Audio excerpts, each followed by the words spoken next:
The hopping through this trolley problem video, I will tell you that the things being cited actually trigger the ever-living fuck out of me.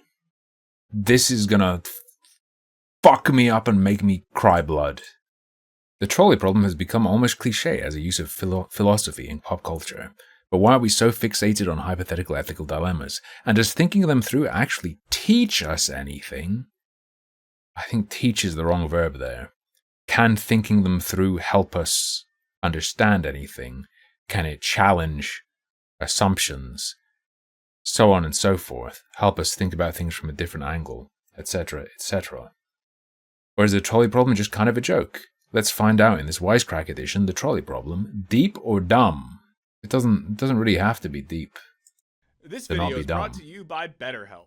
Depending on who you ask, the trolley problem is either the best or worst thought experiment in all of philosophy. For some, it's an incredibly clear way to make It's one of them. It's just one of them. What do you mean it's just one of them? Make the stakes of moral philosophy understandable and practical. For others, it turns ethics into a watered-down thought experiment with no basis in reality. Gaining massive popularity with The Good Place, popping up recently in A Knock at the Cabin, and serving as a way of understanding Joel's actions in the season finale of The Last of Us, this thought experiment has become one of the biggest examples of philosophy in popular culture. Now, for those of you who haven't taken Philosophy 101, or for those of you who took it at 9 a.m., the trolley problem is a demonstration of a major philosophical conflict. The one between consequentialist ethics, which aim to maximize pleasure, minimize pain, and prioritize actions that help many people over those. That's not consequentialist ethics. Hold up. That's one form of utilitarianism, which is itself one form of consequentialist ethics. Fuck me, this video is going to trigger the fuck out of me. Please. The trolley problem is a demonstration of a major philosophical conflict. The one between consequentialist ethics, which aim to maximize pleasure, minimize pain, and prioritize actions that help many people over those that benefit just a few. No. Consequentialism is when it's about the outcome of the action. It's good if the consequences are good. What constitutes good consequences, or how you measure that, is how you get to the different things under the umbrella of consequentialism. He's talking about one kind of utilitarianism. The alternative is not rule utilitarianism, Nick Andrews.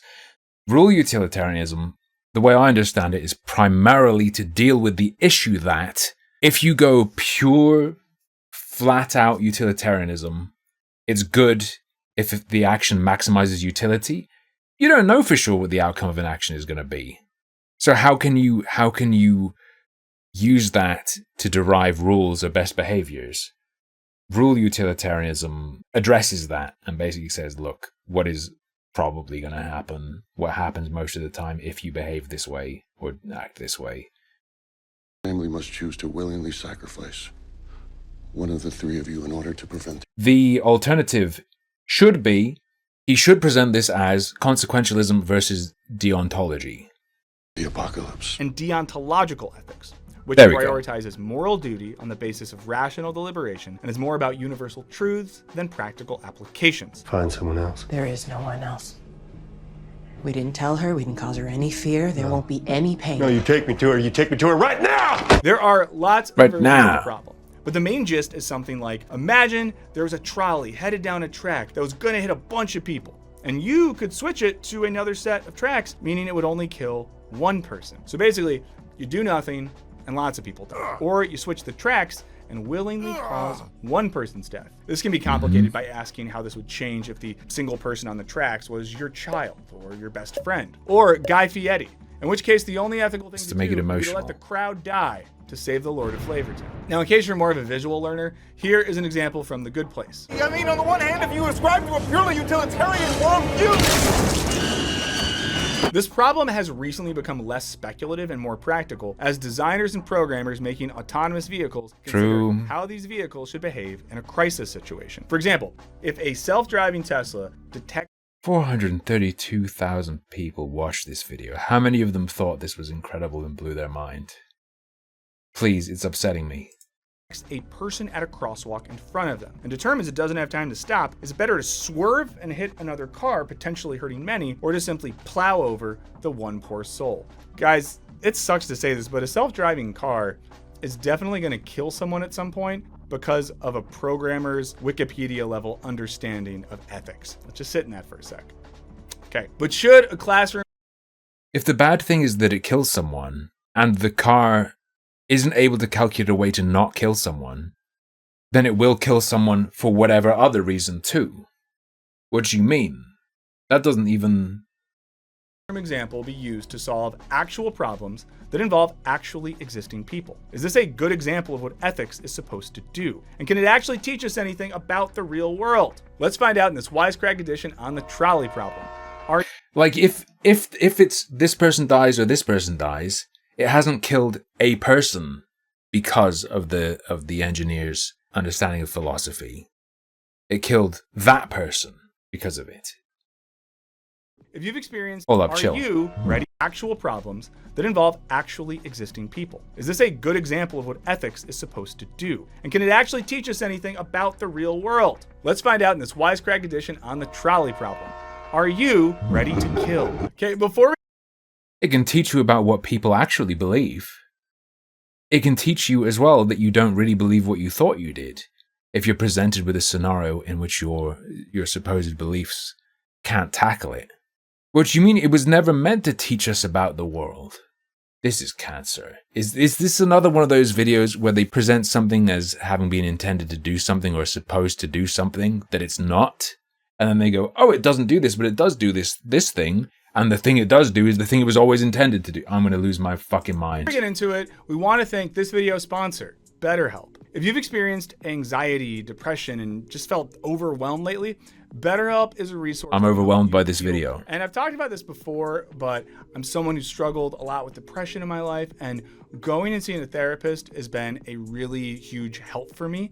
I kind of wouldn't be at the place I was today without that. So I'm a big fan of seeing a therapist. Now, So instead, go talk to these fucking losers on MSN Messenger. BetterHelp's network of more than 20,000 therapists. But I know some of you are too poor to actually have this good experience I had, so... are ready to listen to and help you. Now, after you take a brief questionnaire, they'll match you with a therapist whose expertise fits your needs. And thanks to their remote model, you can work with a therapist whose skills might not otherwise be available in your area. You can message them at any time and you'll receive timely and thoughtful responses. Plus, you can schedule your choice of secure phone or video sessions to receive counseling in real time. And in the event that you and your... This is still demented to me, even if they are all qualified. Demented service, I'm sorry. Therapists aren't a perfect match, you can easily switch to a new one for no additional charge. So join more than 2 million... Why does your... This message is clearly meant to say we'll hook you up with a therapist, right? Why is the A missing? People who have taken charge of their mental health with BetterHelp by visiting betterhelp.com/wisecrack, or you can just click the link in the video description. Now, when you do, you'll get 10% off your first month. So that's betterhelp.com/wisecrack. And now, back to the show. Now, some philosophers would end the video right now by answering the question, what? There were a lot of things wrong with BetterHelp. I'm not going to dig into them again. But things such as the way they advertise themselves and the way channels that were sponsored by them advertise them, it was like, here's how you get therapy. Here's your replacement for therapy, blah, blah, blah, blah, blah, blah, blah. But then buried away in the terms and conditions were like, we accept no responsibility for this, that, or the other thing. This is not a replacement for therapy. So it's like a problem with the advertising on one level. It presented itself in a very suspect way. And it also had advertising that made promises that the terms and conditions contradicted. What is the trolley problem good for? With a resounding absolutely nothing. While not speaking on the trolley problem specifically, in his book Ethics, philosopher Alain Badiou thinks that examples like the trolley problem are excuses to disengage our own subjectivity from the messy actuality of ethics. For him, all ethical thinking takes place within a situation. So unless you or someone you know is... Real situations can be used to dodge that, though. Real situations. If you happen to never come across a real situation that hits you in your biases, someone recognizes that and they're like, engage with this hypothetical that will be rough for you. You saying that is a way to dodge your subjective experience and separate it from approaching ethics is a way to dodge having to do that themselves. That guy's argument is absolute fucking copium.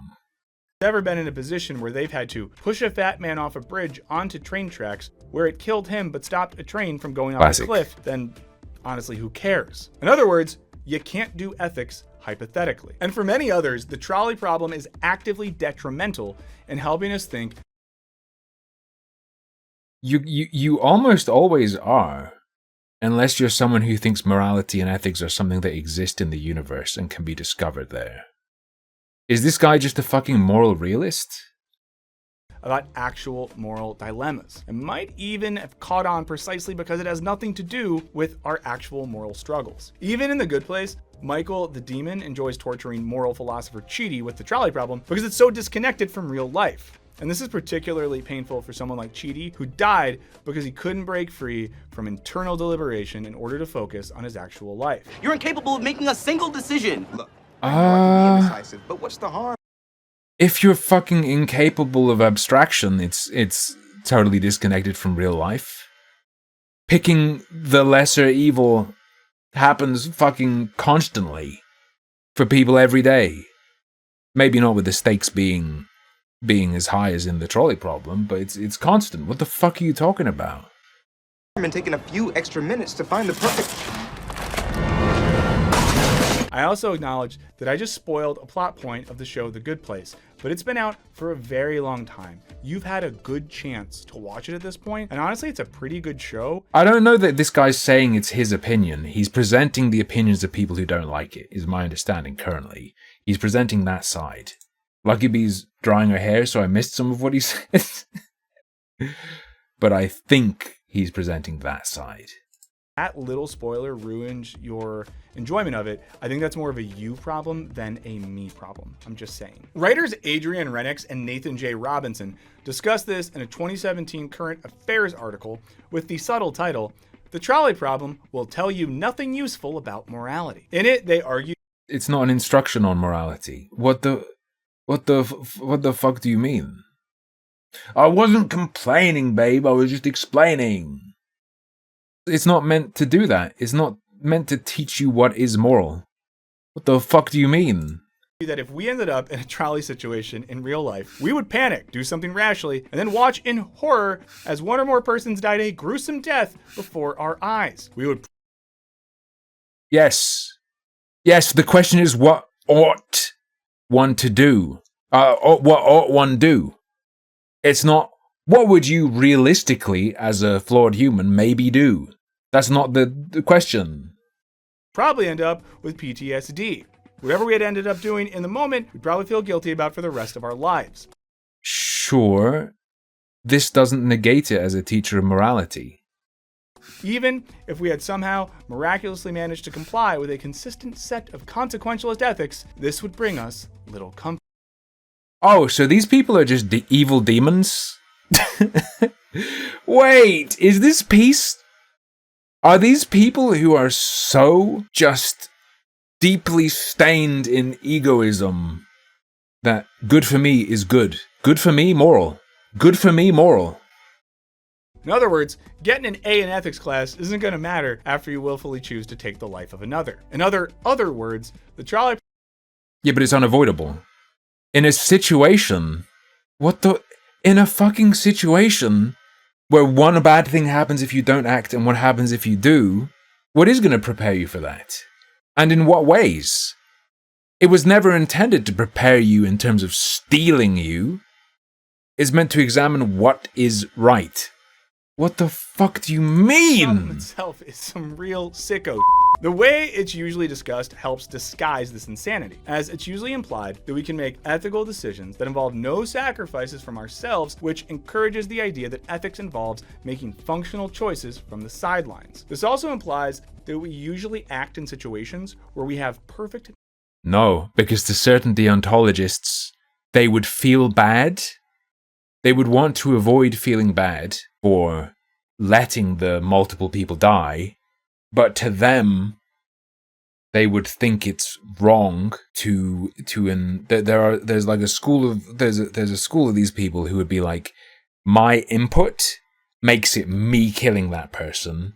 Me not acting doesn't count as negligence in that scenario. So the right thing to do would not to act, to not like stain myself as a murderer. So they would be making like an emotional, psychological sacrifice themselves. The trolley problem doesn't even necessarily separate someone from the bad that happens. Knowledge of all potential outcomes, when in real life, that's simply not the case. This all assumes a pretty bleak fatalism, imagining a world where ethical decision-making is about choosing the least worst option among a bunch of bad ones. Badiou refers to this as that isn't even necessarily what the trolley problem is. That's one of the perspectives on the trolley problem. And it's mainly to teach you about a way of thinking, not about the world. As humanitarian ethics, which he describes as miserable moralism in the name of which we are obliged to accept the prevailing way of the world and its absolute injustice. It also encourages the idea that ethical decisions should be made in some top-down way by benevolent ethical elites, which disguises... What the fuck are you talking about? The trolley problem isn't there ought to be someone deciding life and death with a lever. It's someone finds them. You find yourself in that scenario. Part of the question is, are you even obligated to make the choice? And is not doing anything making the choice? It's more about being forced into that position rather than it should be top down. This is bizarre. This is an insane, deranged way of looking at it. Many of the material power relations that inform how we make ethical and political decisions. In this way, the trolley problem is less about ethics and more about training future technocrats to pick how many of us it's okay to kill with their cool new products. As Renix and Rob... The trolley problem isn't training. It's a thought experiment. It's about you. It's more about you than it is about the trolley problem itself. What the fuck? ...and argue there isn't a clear... Is this running on the assumption that there's a correct answer to it? Because there isn't. Problem is repulsive because it encourages people to think about playing God and choosing which people to kill. This statement assumes a conclusion. And it assumes that inaction is you killing them. They're acting above it while not even being able to understand it. What in the fuck? It warps human moral sensibilities by encouraging us to think about isolated moments of individual choice rather than the context in which those choices occur. It is escape. Hey, is not doing anything a choice in the context of choosing who dies? What? Encouraging us to think about isolated moments of individual... It doesn't encourage us to think about isolated moments of individual choice. Oh, I was given a hypothetical where I'd have to make a decision. Now I can only think about individual decisions and never look at a big picture ever again. No. It's not meant to replace all thought. Insane. And that it allows us to comfortably drift into the realm of the implausible and ridiculous, so that we do not have to confront disturbing truths about our real-world moral failings. If you... What? A hypothetical doesn't have to map onto reality to be of value in challenging beliefs, interrogating beliefs, anything like that. The trolley problem fucking does, though. Sacrificing one thing for the greater good. If you come at it with the basic bitch utilitarian perspective, it's really just, do you pick the lesser evil? Do you sacrifice for the greater good? That's not detached from real life fucking at all. The specifics might be, but then there are similar situations that literally occur for people. Bizarre. So that we do not have to confront disturbing truths about our real-world moral failings. Are there people who... Where are these people who only talk about what's right and wrong in terms of the trolley problem and never engage with reality. This isn't real. This doesn't happen. No one behaves like this. It's never used like this. They made up a guy to get mad at and then published an article about it in Current Affairs. If you want to actually be a better person, you can start by never wasting a second of your life contemplating trolley problems. I don't think these guys like it. I'm going to say that. I don't think they like the trolley problem one bit. You know, Indeed. I'm not a genius. I'm good at reading, and I think they don't like it. But before you Google who invented the trolley problem in hopes of sending them hate mail, Don't search feet. worth noting that this problem was introduced in philosophy in order to make this exact point. It was made famous by Judith Jarvis Thomson in her 1976 paper, Killing, Letting Die, and the Trolley Problem. This paper is what made the trolley problem a thing and led it to becoming a useful trope for lazy professors who want to teach their students that actually ethics is like a video game. It's also worth noting that in a later paper, Thomson imagined a third option with the trolley problem, which was hitting a switch to move the trolley towards yourself. And she concluded that if you're not ready to take yourself out, you can't ethically take anyone else out. I think that seems fair. But Thomson herself took the problem from influential 20th century ethicist Philippa Foot and her 1960s. That's why I said don't search feet. I tried to come up with a good joke for Foot and looking it up, but I didn't. But I'm just bragging that I know this already. Paper, The Problem of Abortion and the Doctrine of Double Effect. The doctrine of double effect is a principle used by Catholic philosophers, including Foot's friend Elizabeth Anscombe, to support their view of abortion. The main idea is that there is a distinction between what a man foresees as a result of his voluntary action and what in the strict sense he intends. So intentionally performing an abortion aims directly at the termination of the fetus, which for Catholic philosophers equates to murder. But this can be challenged via the thought, well, what if the fetus threatens the life of the mother? The Catholic argument here might be that a doctor would not be permitted to give an abortion as it would terminate the fetus, but they would be permitted to perform a hysterectomy on the mother, as the death of the fetus here would only be foreseen, not directly intended. They would obviously hope that both mother and baby pulled through. Honestly though, this is really complicated, which is why I no longer go to Catholic doctors. Foot disagreed with this argument. Yeah, again, consequentialism versus deontology. Duty and or intent versus actual consequence, being the decider of whether something's good or bad. But wanted to seriously engage with her friend Anscombe, so her paper thinks about how it would apply in a variety of situations, one of them being the trolley problem. She starts with an It's looking at what's mechanically going on behind a specific example.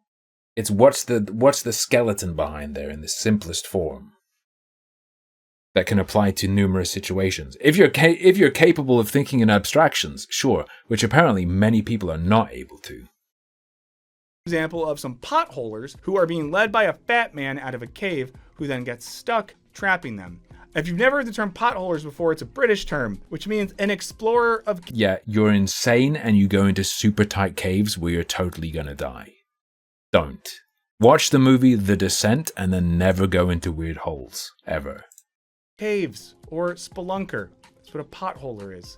I love this word. The cave then starts filling up with water, which risks drowning them all. But one of the potholers has a stick of dynamite, obviously, which they could use to blow up the fat man and get out alive. To be clear, Foot is aware that this is an absurd example. It's intentional. She uses this to show that our intuitions go against the Catholic doctrine of double effect. To blow up the big boy is to kill him. To refuse is to accept the death of everyone, and not intended. But it seems permissible to shove that dynamite up his butt and let it rip. To be clear, Foot doesn't suggest butthole dynamite. That's all me.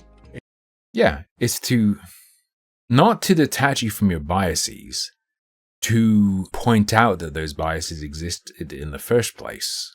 The guy earlier, whoever that fuck up was, who wrote whatever, saying that it's a way to avoid the subjectivity of your experience. It's not. In some ways, it's very useful in confronting it. It just seems to make the most sense to put the dynamite up the butthole if you wanted to get just maximum blow-upage from the guy, because then it would blow up right in the middle of him. Foote says this example is meant to parallel one where if the fetus isn't aborted, both the fetus and mother would die. Now, her next example is a judge faced by rioters demanding that a suspect be found guilty. Otherwise, they'll take their own bloody revenge in a particular part of town, potentially killing tons of people. Now, the actual culprit is unknown, so the judge takes it upon themselves to execute an innocent person to avoid a killing spree. Wow, only in a hypothetical example would a judge execute an innocent person, because that's never happened in America. Google the Innocence Project. It happens all the time. All the time, innocent people just get put on death row, and we're just... Good meme. This guy is an anti-trolley problem. This guy isn't anti-hypothetical. like, oh, I don't care, I'm busy ordering smoothies on an app that I get points for. This too would be impermissible under the doctrine of double effect, because the judge would be intending the death of the innocent person, while he'd only foresee the death of the many if he didn't do anything. Foote contrasts this with the trolley problem. Now, we might think that the doctrine of double effect would suggest that... I don't know anything about the Innocence Project. Don't get triggered that I'm not saying anything about it, because I don't know anything about it. You should not switch the track to guide the train towards the one person, which would contrast with the consequentialist view that you should. But while the judge knows he's definitely going to kill one person to save others, Foote is less sure about the trolley problem, writing, in real life, it would hardly ever be certain that the man on the narrow track would be killed. Yeah. Perhaps he might find a foothold on the side of the tunnel and cling on as the vehicle hurtled by. The driver of the tram does not then leap off and brain him with a crowbar. The judge, however, needs the death of the innocent. An amazing example of the assumptions of what it's meant to mean or show or why it exists being just so fucked. Oh. Man for his good purposes. We gotta shout out Foote here for putting the phrase brain him with a crowbar in an academic paper. You didn't wake up today thinking you were gonna know what a potholer was and that you were gonna hear the phrase brain him with a crowbar, and now both those things have happened. Point being, anything's possible. Anything's possible! Good for the Zoomers. Basically, the Zoomers enjoy Foote it. uses the trolley problem to emphasize the difficulty and even impossibility of knowing the precise outcome of ethical decisions that take place in the real world, and that in trying to boil down complex... This doesn't mean it's the only way it can be used, though. Bro, just say this as well, please. It's not the only way it can be utilized. Ethical decisions to thought experiments, we often miss the point about how unlike a thought experiment the world actually is. It shouldn't surprise us that this was the initial intent of the trolley problem, once we consider that Foote was... Sure, but it still maps onto. It's like a picture of... It drills directly at the mechanical side of your consideration of these situations. If the unapplied is flawed, why would that messy mechanical core of your understanding function when applied to messy reality? Reality being messy doesn't mean, oh, it's okay for the shit in my head to be a mess too. One of the most important figures in the development of modern virtue ethics. A position that grew out of a frustration with the either-or between consequentialism and deontology that's often exemplified by the contemporary usage of the trolley problem. This led philosophers like Foote back to an Aristotelian version of ethics to try to make sense about acting well as part of living well. As a particular kind of animal, Aristotle considered humans to be rational animals, is associated with a particular kind of good, in this case, human flourishing. For Aristotle and virtue ethics, smiling we man. make ethical decisions not as gods, but as specific human individuals in specific situations who have to make sacrifices to do the right thing. Is this your conclusion? Who can be limited by structural and material factors, and who are often ignorant to the outcomes of their actions. So to reply to Renix and Robinson, it is of course wildly misleading when the trolley problem is taught without taking all of these glaring problems into consideration. But it's equally important to remember... You don't need to. You can show people the trolley problem in different ways, and it can work for different purposes. In fact, what you're describing about certainty of outcome is just one way of utilizing it to attack utilitarians. What you mean? that the trolley problem was originally devised as a lighthearted and slightly sardonic way of showing the importance of doing exactly this. Because in a life or death trolley problem situation, which to be clear, we are all very unlikely to ever experience, fingers crossed, the best actions might still have incredibly horrible consequences. Even if we would, of course, never The best actions? What's the best action? Stop. This is an absurd thing to say. To a pure, raw, basic bitch utilitarian, the best action is the one that has the best outcome. And then the criticism of them is that you can't know for sure. What in the fuck is this conclusion? No.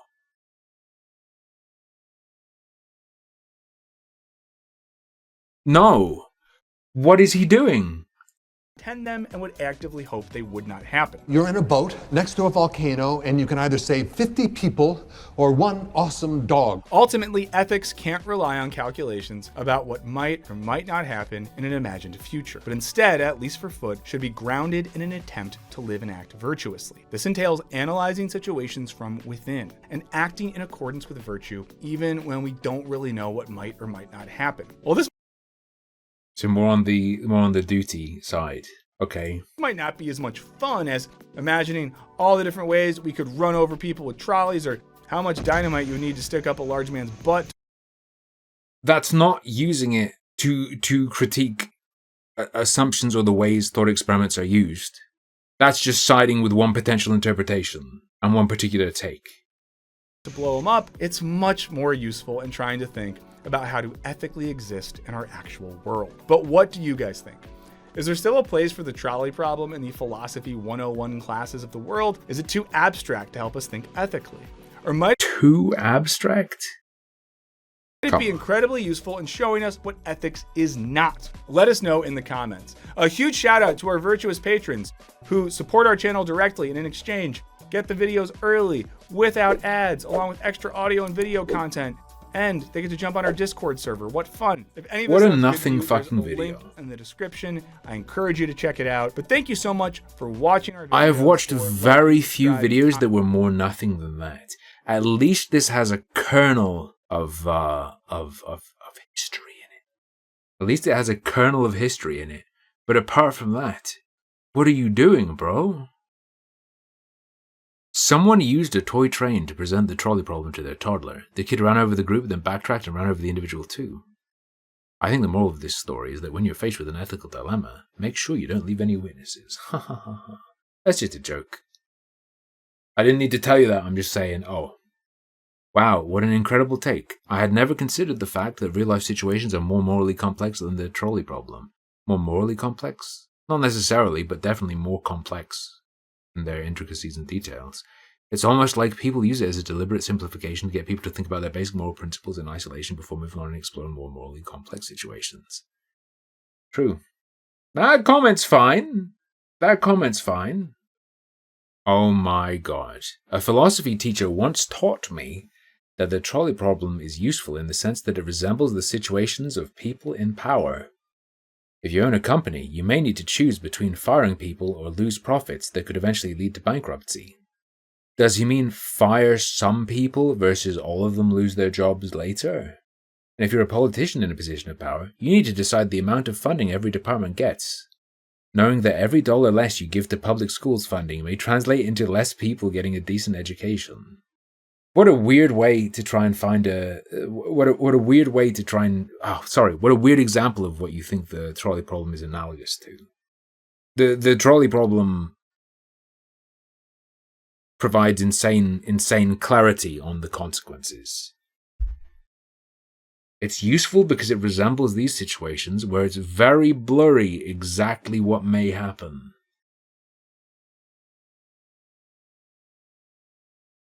The fuck? Blah blah blah. Obvious takes. The obvious takes we all had. Blah blah blah.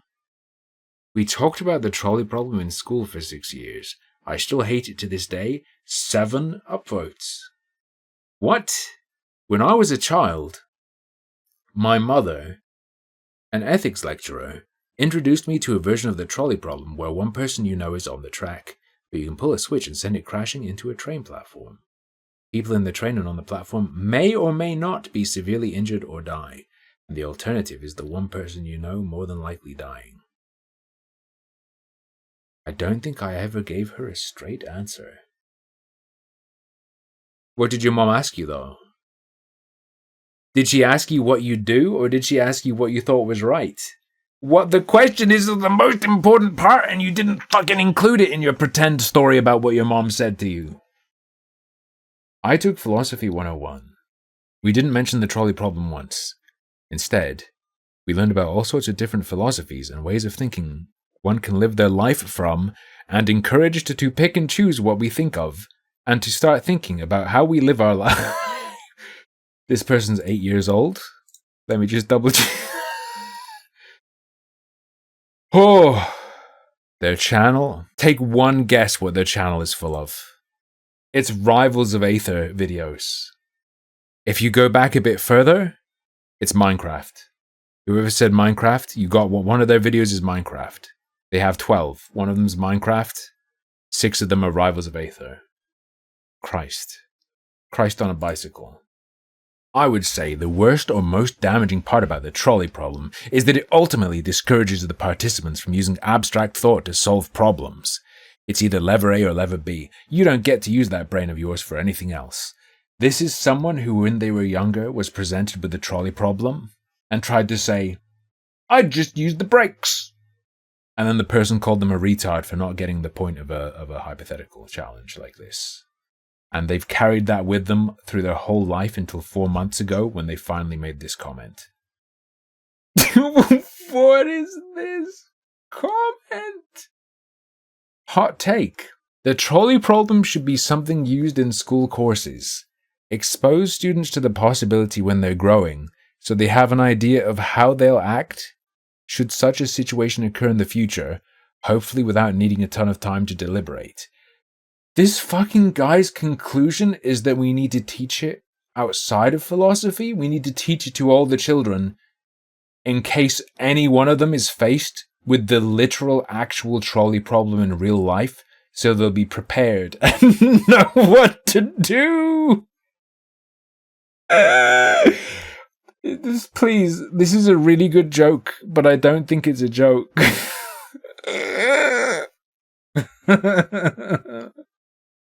Oh. The trolley probable